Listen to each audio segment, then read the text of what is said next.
Hi, welcome to Kitchen Garden Therapy. My name is Slava. Today we will talk about how and when to harvest your medicinal herbs.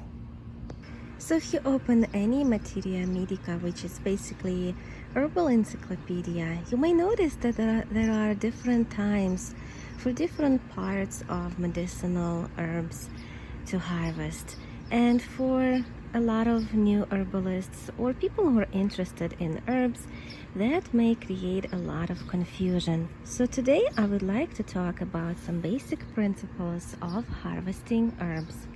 So there are a few main parts of medicinal plants that can be harvested. One of them is bark, the second leaves, the third blooms, and the fourth one is roots, which I cannot show you. Unfortunately, I won't be digging any today.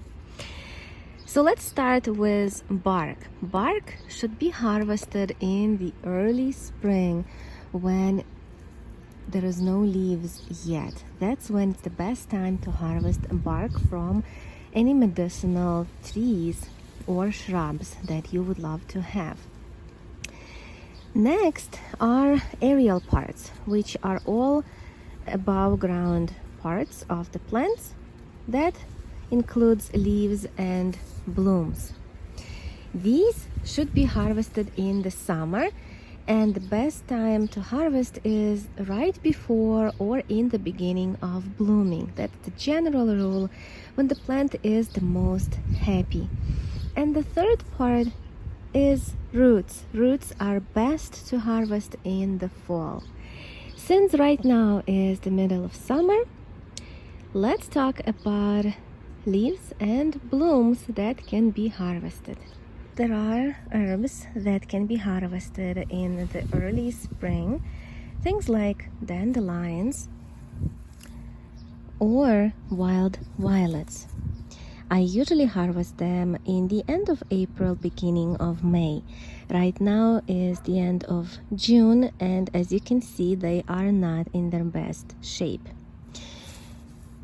Things like lemon balm, mint, and others that are being grown for their leaves are best to pick before they bloom, because that's when those leaves are young and tender and at their best shape.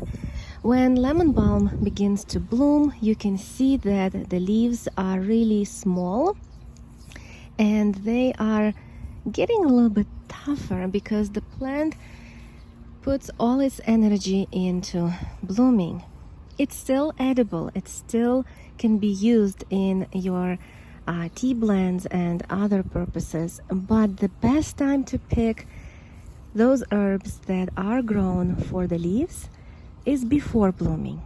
But there are plants that are grown specifically for the blooms. Plants in this category are calendula, chamomile, lavender, and others. They are best to be picked when the flowers just open or even still in a bud stage. Do not pick flowers that are spent. Leave those on in order to collect seeds, or if it's really early in the season, just pick them out and throw away, because if the plant is already in the stage of producing seeds, it may not put new fresh buds. So if it's early in the season, I usually deadhead these flowers that are spent. But later in the season, like in August or so, I'm allowing these spent flowers to finish their cycle so I can collect seeds.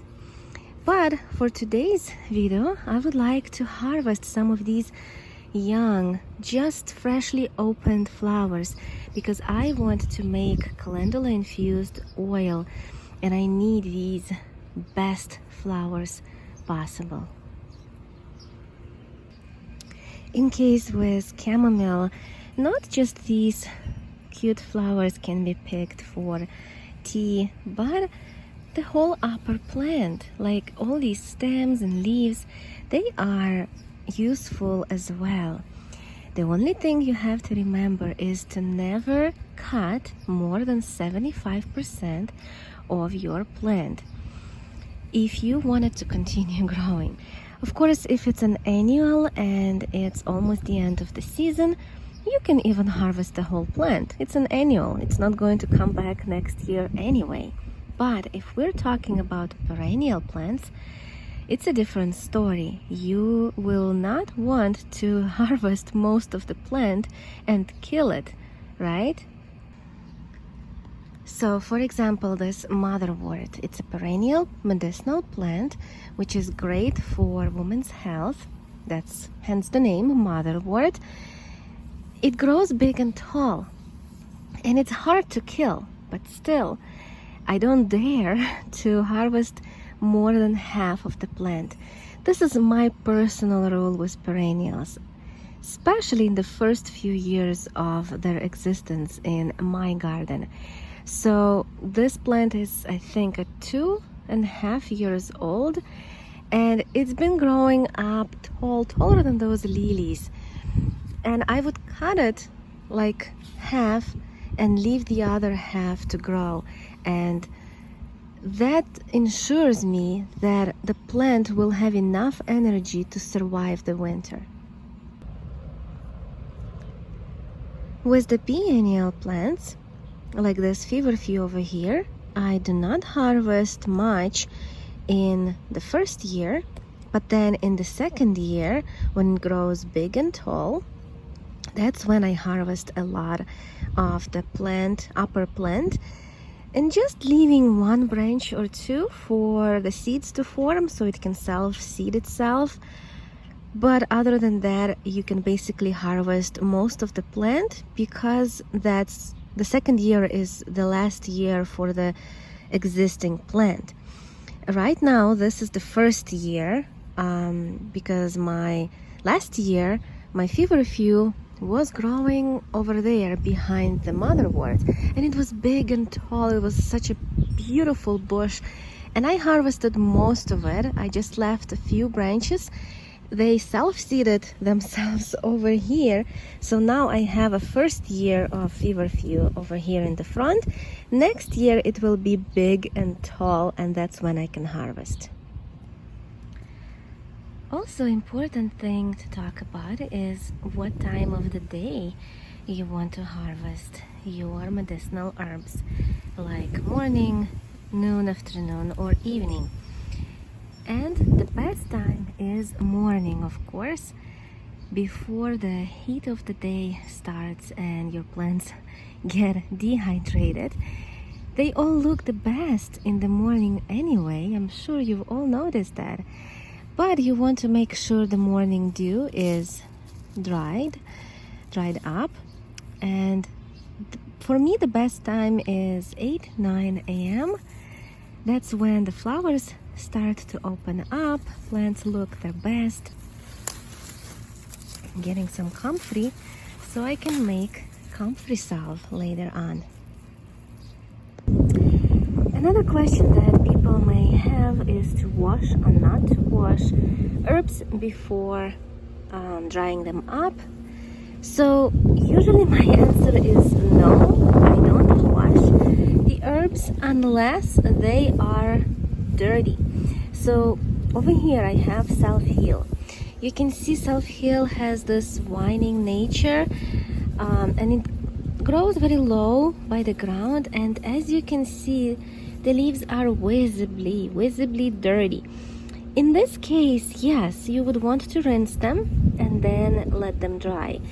But in other cases, when the herbs are growing up and tall and they are not dirty, you may skip this step.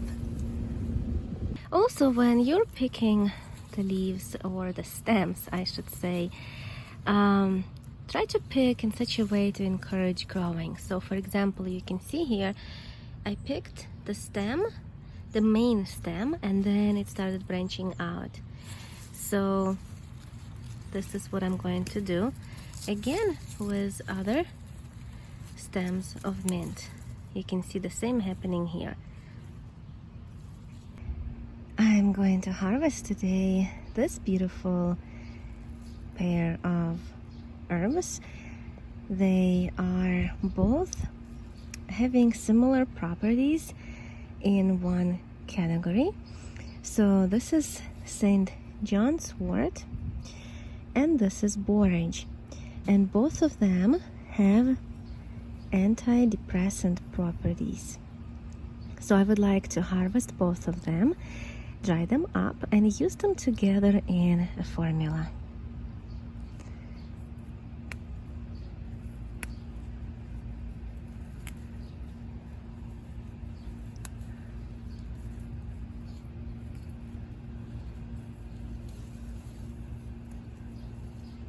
Look how pretty they are.